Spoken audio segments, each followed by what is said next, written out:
Queen Zelari stood tall at the center of the shining space station.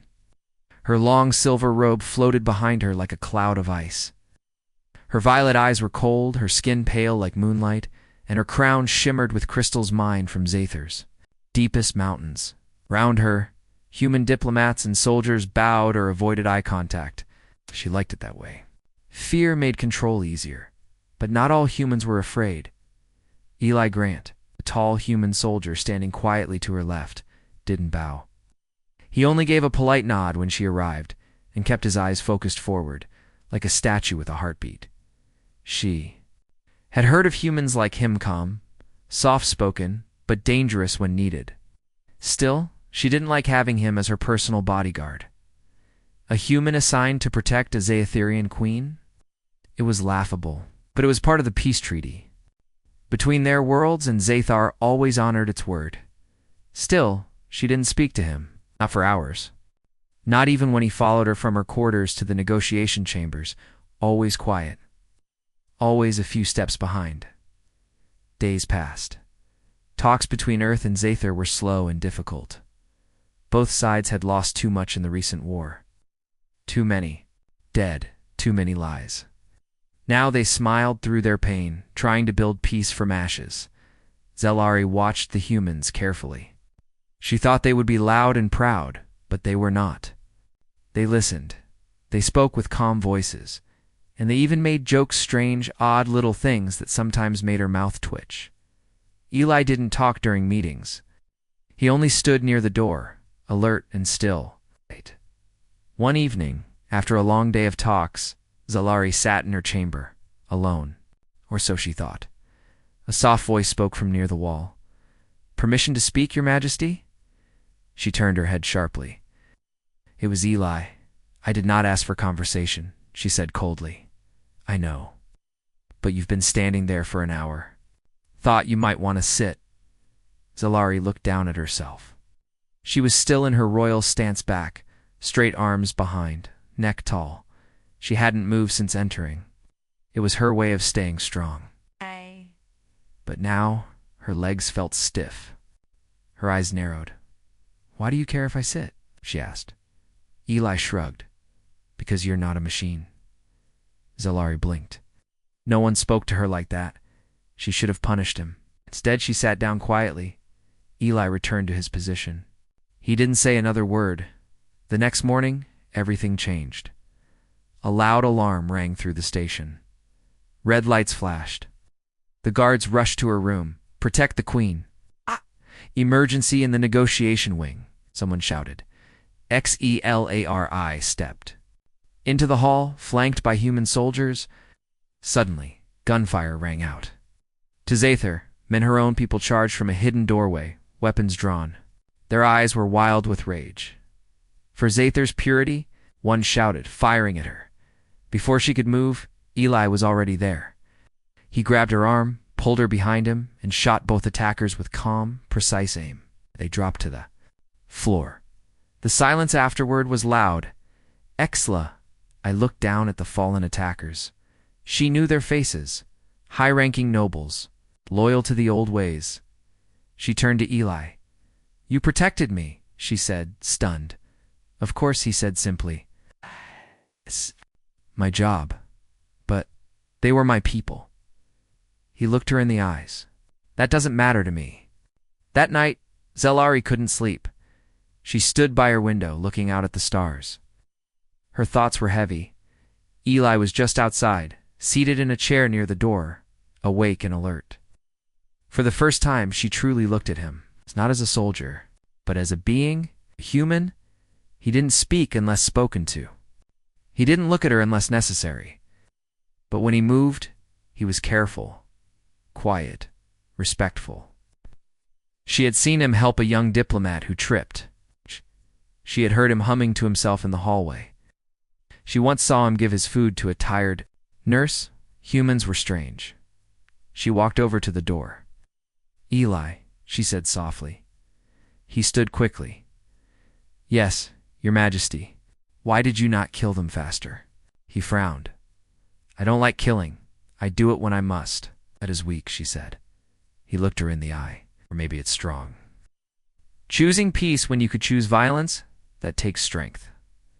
Her eyes narrowed. That is not what we are taught. I know, he said. But maybe that's why there was a war. She turned and walked back to the window. But something in her chest felt different, lighter. The next few days were different. Zalari started asking questions. What is poetry? She asked. Eli gave her a small datapad. Here. Read this one. It's about winter and warmth. She read it in silence. Her hands trembled slightly. What is music? She asked the next day. Eli played a soft human song on a small speaker. A slow melody, made of piano and humming. She listened for hours, saying nothing. Then came food. Eli offered her a small earth fruit called a peach. She tasted it carefully, expecting poison, but it was sweet. She smiled, just a little. The station was peaceful again, but messages from Zather grew more urgent. The High Council was angry. They blamed humans for softening the Queen. They demanded her return. Zalari ignored them for now. Instead, one evening she stood on the open balcony of the space station. Eli was beside her. Why do humans fight? She asked. Eli looked at the stars. Sometimes we're scared. Sometimes we're proud. But the best humans, they fight for someone else. For love, for hope, for peace. And you, I fought because I didn't want anyone else to die. She turned to him, studying his face. Strong jaw, calm eyes, steady breath. You are different, she whispered. He smiled a little. So are you. She looked away quickly. Her cheeks felt warm. It was a new feeling. It scared her. Later that night, Eli stood outside her door. Again, but this time, Zalari opened it. You may sit inside, she said. He looked surprised. Inside your room? Yes, she said softly. You are my guard. I feel safe when you are close. He stepped in quietly and sat near the wall. She returned to her chair by the window. Neither of them spoke, but in the silence, something gentle grew between them like a small flame in winter, and for the first time in many years, cold Queen of Zather did not feel alone. Queen Zalari sat in her chamber, the lights dim and quiet music playing softly in the background. A slow human melody, one Eli had suggested. The notes made her chest feel strange again, tight but warm, like something wanted to escape. She held a small peach in her hand. It was the same kind Eli had given her before. She liked the taste now, though she didn't admit it. She took a bite and looked out the window, deep in thought. Eli sat nearby, not too close, not too far. He was reading a book paper, not digital. The way humans did things sometimes surprised her. Old ways, even though they had better ones. But maybe that was their strength. Eli, she said, her voice breaking the silence. He looked up. Yes, Your Majesty. Why do you still call me that, even when it is just the two of us? He put the book down. Because you're still the queen. I do not feel like a queen anymore, she said softly. Maybe that's because you're starting to feel like a person again. Zalari turned her head. What do you mean? He leaned forward a little, careful with his words. When I first saw you, you were like a statue, cold, distant, untouchable. But lately, you ask questions, you smile, you feel.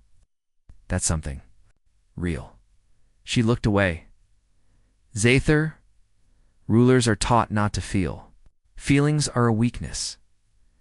Eli shook his head gently. Feelings are what make us strong. They give us reasons to fight, to live. She didn't answer, but inside his words moved something deep in her that same day. A message arrived from Zed Tar. The High Council demanded her return. Her advisors accused her of going soft. They had seen her allow a human into her chambers. They called it a disgrace. They said she was no longer fit to rule. Zalari crushed the message device in her hand. They dare question my rule, she said, her voice shaking. Eli stood. What will you do? She looked at him, eyes full of fire. I will return. I will show them I have not changed. But even she didn't fully believe her own words. The next day, she met with the human diplomats. She was different, newcomer, less proud. She spoke with respect, not command. The humans noticed. After the meeting, she walked the station halls. Alone, with only Eli following, she stopped in front of a wide glass window, showing Earth far in the distance. "It is beautiful," she said. "It's home," Eli replied. She looked at him.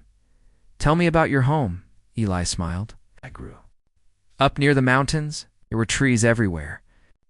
In autumn, the leaves turned red and gold. I used to sit under them with my sister and read books." "Books again," Zalari said softly. "What is in these books that makes you love them? They hold pieces of the human heart. Right? Our fears, our dreams, our hopes." She closed her eyes. "I have never known hope, only duty. Maybe it's time you did." Later that night, Zalari couldn't sleep. She stepped out of her chamber and found Eli sitting just outside. "As always, come with me," she said. He followed her silently to the upper dome of the space station. It was an open area, mostly unused. Stars surrounded them in every direction. She turned to him. "Teach me something human." Eli blinked. "Anything?" "Yes. Something that matters to you." He thought for a moment. Then he stepped closer and gently took her hand. "This," he said, holding someone's hand. "It's something small, but it means you trust them, that you care." Her fingers curled slowly around his. It was the first time anyone had touched her without fear or formality. Her hand shook slightly. "This is strange," she said. "It's called connection." Eli said. She didn't let go. The next day, things changed. A secret message reached the space station. A group of Zathar nobles had taken control of the throne. They claimed the queen had betrayed their people by growing close to humans. "They say you are no longer worthy," the Zathar ambassador told her coldly. Zalari stood in silence. "They have given you a choice," the ambassador continued. "Return and reject all human influence or be removed forever." Eli stepped forward. "They're threatening you." The ambassador ignored him. "They demand a public rejection of the human alliance and of your human protector." Zalari looked at Eli. He looked back, his face calm but tense. "Leave us," she said. The ambassador bowed and left. Zalari turned to Eli. "They want me to lie, to say I feel nothing, that I care for no one." Eli nodded. "I know. I refuse. I lose everything, and then choose what matters, more your throne or your truth." She stared at him for a long time, then she whispered, "I don't want to lose you." He stepped closer. "Then don't." The next morning, the queen made her decision. She stood in the station's grand hall, facing human and Zathar diplomats. Cameras floated above them, recording every word for the galaxy to see. She wore her crown, her robe. Her cold, regal face had returned. "I have heard the demands of my people," she said, voice loud and clear. "They ask me to reject humanity, to destroy the alliance, to return to cold power." She looked at the crowd, then at Eli, standing at the back. "I will not." The room gasped. "I have seen human kindness, human strength, human heart. They are not weakness. They are the future. I will not lead Zathar with lies and fear. I choose peace. I choose truth." The cameras zoomed in. Her violet eyes were shining. "I choose to walk with humanity." The hall exploded into noise. Some cheered, some shouted, but Zalari didn't care. She had made her choice. She turned and walked straight to Eli. He looked at her, proud and steady. She took his hand again, and this time she did not let go. Queen Zalari stood inside the grand ship that was taking her back to Zathar.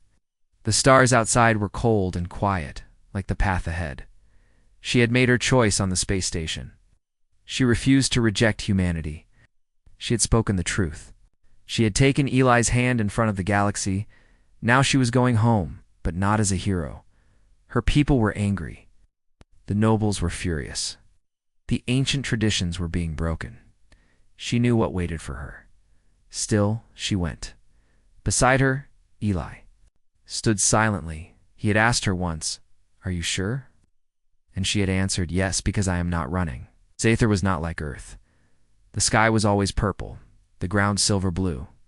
Giant towers of crystal rose into the clouds, shining with strange light. Zelari stepped out of the ship, wearing her crown once more. Thousands of Zather citizens had gathered.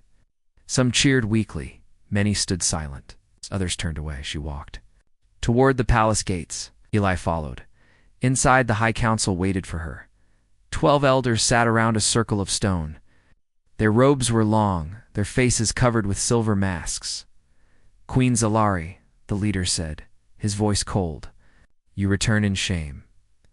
Zelari stood tall. "I return with truth. You have allowed a human to walk beside you. You have spoken words of love, of peace. This is not the Zather way." "Then perhaps the Zather way must change," she replied. A low murmur went through the room. The elders looked at Eli. "And this human he is your weakness?" Eli said nothing. "He is my strength," Zelari answered. Gasps filled the room. "You dare say this before the council?" "I say it before the stars. I will not lead through fear." The leader stood, "And you will not lead at all." That night Zelari sat in her old chamber. It had not changed. The walls were still sharp and white, the windows tall and cold. No color, no music, only silence. Eli stood near the balcony. "They're planning something," he said. She nodded. "I feel it. They want to trap me. Why not leave?" She turned to him. "Because if I leave, the old ways win. If I stay, maybe the future can begin." He walked over, placed a gentle hand on her shoulder. "Then we'll stay, together." She looked at him. "You always say we, even when the risk is mine." He smiled. "That's what humans do." The next morning, the coronation was announced. A strange decision, Zelari thought. The council had taken her crown, yet now they invited her to a grand public ceremony. "It's a trap," Eli warned. "I know," she said, "but I will face it." She dressed in full royal robes. But this time, she added one new thing. Her wrist. She wore a small charm Eli had given her, a tiny silver leaf from Earth, something to remind her of what mattered. The grand hall was filled with nobles, guards, and citizens. Tall glass windows shone with morning light. The throne sat at the far end, empty and cold. Zelari walked down the center alone. The council stood at her sides. The leader spoke. "Queen Zelari, before you return to the throne, there is one task left." She knew what was coming. "You must show your loyalty to Zather, reject the human alliance, and execute this traitor." A door opened. 2 guards pulled a bound figure into the room. It was the human diplomat from the space station. It had been captured days ago. Zelari stared in shock. "You must strike the final blow," the leader said. "Let all of Zather see you are loyal." She stepped forward slowly. Her hands felt heavy. Her heart pounded. The crowd waited. Eli stood at the back of the room, frozen. Zelari took the ceremonial blade from the table. She walked toward the prisoner. Then, stopped. "No," she said. The word echoed through the hall. "I will not kill for show. I will not rule through fear." The leader shouted. "Then you are unfit." "I am more fit than you will ever be," she yelled, "because I choose life over death." The guards rushed at her, but Eli moved first. He ran through the hall, grabbed one of the guards, and threw him aside. He reached her in seconds, shielding her with his body. The room exploded into chaos. Some nobles screamed. Some guards raised weapons. But others, especially the young ones, stood still, watching, waiting. Zelari raised her voice. "This is your choice too. Stand with the past or build the future with me." For a moment, no one moved. Then one guard stepped forward and dropped his weapon. Then another, and another. The council panicked. Some ran. Some were arrested. The old ways were falling apart. Hours later, the throne room was quiet. Zelari sat not on the throne, but on a simple chair near the window. Eli stood beside her. "Zather will change now," she said. "Not because I said so, but because they saw truth." They saw you, Eli said softly. She looked at him. I could not have done this without you, he smiled. You didn't need me to fight for you. You just needed someone to remind you who you are. She reached for his hand. I know who I am now. She looked out the window where the purple sky was starting to clear. Birds flew past in perfect lines. A breeze moved through the room. I am not just queen, I am more. She looked at him, eyes shining. The sun was setting behind the silver-blue mountains of Zather. The sky turned soft shades of purple and orange, and for the first time in weeks the world felt quiet. Queen Zalari was no longer sitting on her throne. She had walked away from the palace, from the crown, from the cold crystal halls where she was once worshipped and feared. Now she stood under a sky that felt more open, more real. Eli stood beside her, carrying only a small bag. They had escaped during the night with the help of loyal young guards. It took nothing but essentials: no crown, no weapons, no armor, only trust. Do you regret it? Eli asked gently as they stood on a hill overlooking the wild lands. Zalari looked ahead, wind in her hair. No, I feel like I can breathe. They were now on a peaceful moon, orbiting Zather, far from the capital, far from war, far from judgment. Moon. The moon was green and full of life, something rare in her empire. It was one of the few places where both Zather and humans lived together. For Zalari, it felt like a dream. Their small home was simple. A round stone house with soft lights, a fire pit, and plants growing in every corner. It had a roof made of crystal leaves that shimmered in the sunlight. Inside, there was no throne, no servants, no guards, just Zalari and Eli. He cooked human food while she tried to grow flowers from earth seeds. She had never touched dirt before. Now, she didn't mind her fingers getting muddy. Each day, she woke up early, walked barefoot on the grass, and watched birds fly. Each night, she sat beside Eli and listened to music or stories. Sometimes they spoke. Other times, silence was enough. One evening, as they sat beside the fire, Zalari asked, "Do humans believe in fate?" Eli poked the fire with a stick. "Some do, some don't. I think we make our own fate." She thought about that. "On Zather, we believe everything is written in the stars. But since I met you, nothing feels written anymore. Everything feels new." He smiled. "Maybe the stars just gave you a new pen." She laughed softly. It was a strange soundbite, unforced. She wasn't sure when she started laughing like that. She turned serious. "Do you ever miss Earth?" Eli nodded. "Sometimes. The rivers, the forests, my sister's bad cooking. Do you want to go back?" He looked at her. "Only if you come with me." She paused, then whispered, "Maybe one day." Days passed, then weeks. News came from the outside. Zather had fallen into civil war. The council had split. Half wanted the old ways, half wanted peace. Some still saw Zalari as their true queen. Others called her a traitor. On Earth, things weren't better. Some humans blamed her for the unstable alliance. Others praised her for choosing humanity over power. Zalari didn't answer calls. She watched from afar. One night she woke up after a nightmare. Eli was already awake, sitting outside under the stars. She joined him. "I saw fire," she said. "I saw both our worlds burning. It was just a dream," he said gently. "Or a warning," she whispered. "We can't hide forever, can we?" Eli shook his head. "No, but we needed this time." She looked up at the sky. "What if we return and fail? What if we return and win?" She looked at him. "Do you really believe we can fix?" "This I believe in you," he said. Her heart beat faster. She reached out and held his hand. "I think I believe in me too." The next day, she made a choice. She stood before the village elders of the moon colony. Zathor and human leaders lived here side by side, working together. "I want to speak," she said. They gave her the stage. She looked at the crowd.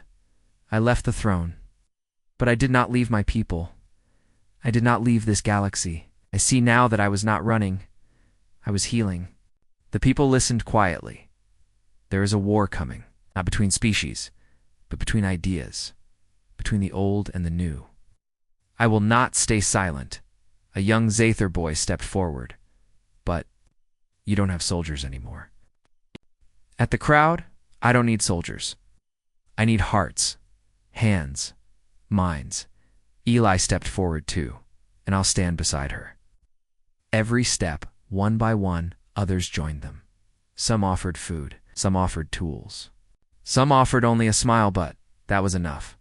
Hope was alive again that night. Zalari sat alone on the hill looking up.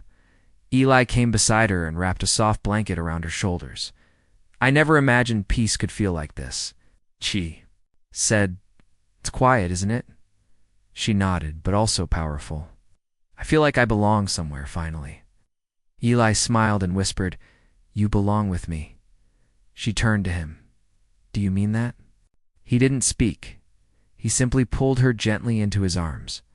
She rested her head against his chest, hearing the steady beat of his heart, and then in the softest voice she whispered, "I belong to you, human." The wind carried her words into the stars.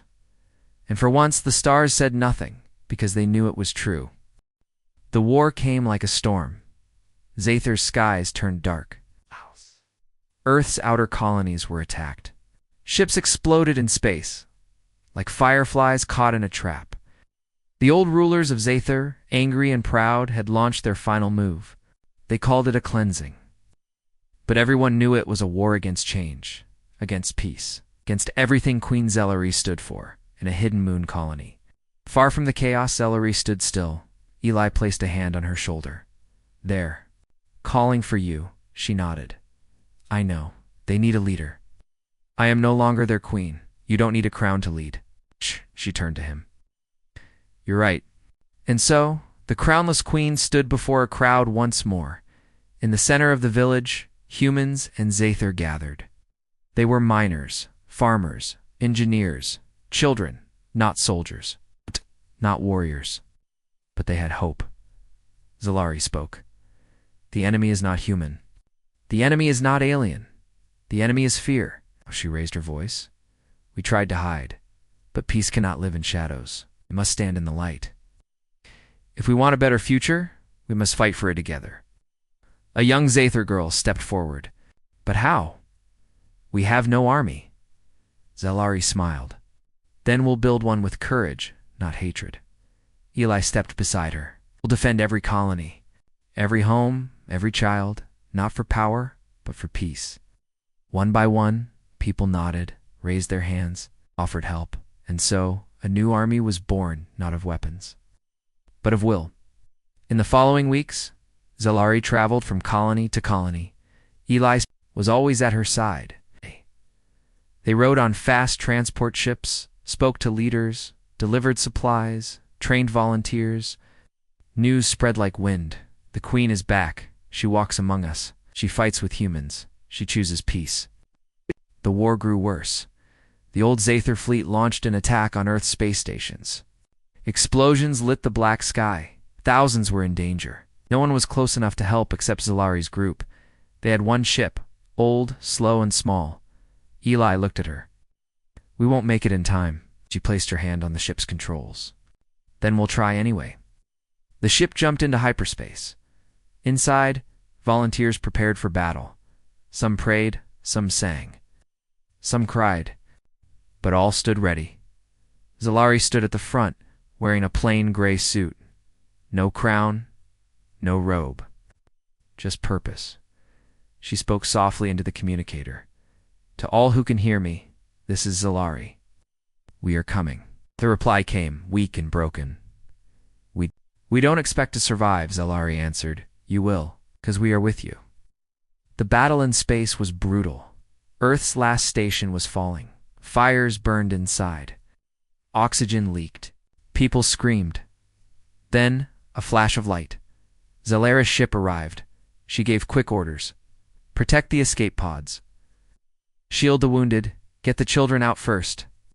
Eli and others moved fast, flying in small fighters, clearing paths, dodging lasers. Zalari stayed in the command center, guiding everyone. Her voice was steady. Her eyes were sharp. Suddenly, a large Zathar warship turned toward them. Its guns aimed at Zalari's ship. Eli shouted through the radio. "They're locking on. Get out of there." But she didn't move. She opened a channel to the enemy's ship. "This is Queen Zalari," she said clearly. "You fight in the name of the old world. I fight for the future. End this now." No answer. The enemy ship fired. The blast hit their engines. Smoke filled the ship. Zalari fell to the floor. Everything went dark. Eli's fighter rushed back. He crashed into the docking bay, ran through smoke and fire. "Zalari," he called. He found her lying on the floor, breathing weakly. "I told you to leave," he said, picking her up in his arms. She smiled faintly. "I was leading." "We're not allowed to die." "I'm not planning to." He carried her to the escape pod and launched them away. Below them, the war continued, but reinforcements from Earth and peaceful Zathar soon arrived. The enemy ships, tired and outnumbered, began to fall back. The tide was turning. Days passed. Zalari lay in a hospital bed in a healing center on a human station. Eli sat beside her, never leaving. When she opened her eyes, he was holding her hand. "You didn't die?" he whispered. "Not yet," she said with a small smile. News spread across the stars. The crownless queen had saved a planet. Humans and Zathar had fought together. The old war was ending. A new council was formed, a mix of humans and Zathar. He invited Zalari to lead, not as a queen, but as a guide.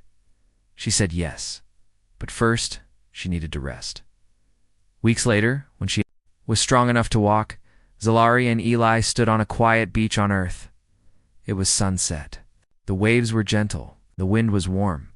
She wore a simple dress. He wore his old uniform. They said nothing for a while. Then she turned to him. "I gave up everything, my throne, my power, my world." He looked into her eyes. "What did you get instead?" She smiled and took his hand. "You." He pulled her into his arms, and under the golden sky she wrapped herself around him, soft and real and human. Then she whispered, "I belong to you, human." He held her tighter. "And this time, the stars didn't watch like they used to. They smiled.